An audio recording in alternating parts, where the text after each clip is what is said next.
March 24, 2024.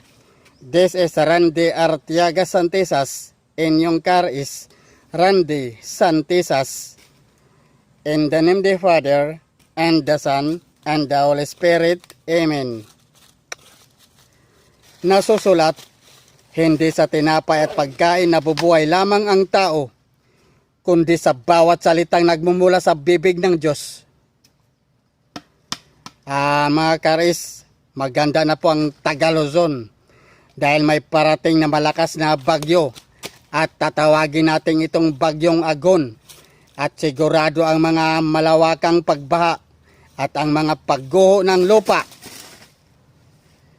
At may parating ring malakas na lindol sa Luzon at mga kalamidad at mga dilubyo sa magandang panahon sa Luzon pa rin mga karis.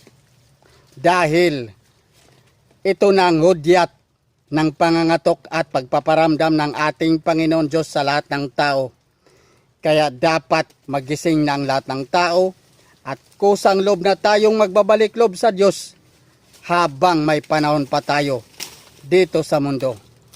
Mahalaga ang bawat oras at mahalaga ang bawat minuto at mahalaga rin ang bawat takbo at ikot ng mundo.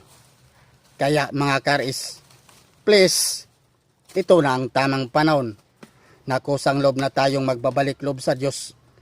Kailangan piliin natin ang landas sa ating Panginoon Diyos dahil ito ang totoong magandang landas patungo sa kaharian ng ating Panginoon Diyos. Kaya mapalad kayong mga taong nagising sa mga pangangatok at pagpaparamdam ng ating Panginoon Diyos. God is waking up and knocking all people all over the world.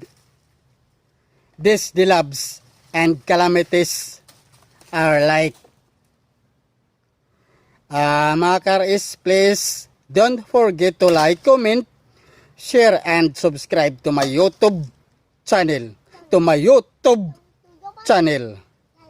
Ako po ang inyong karis, Randy Santisas. God bless po sa inyong lahat mga karis.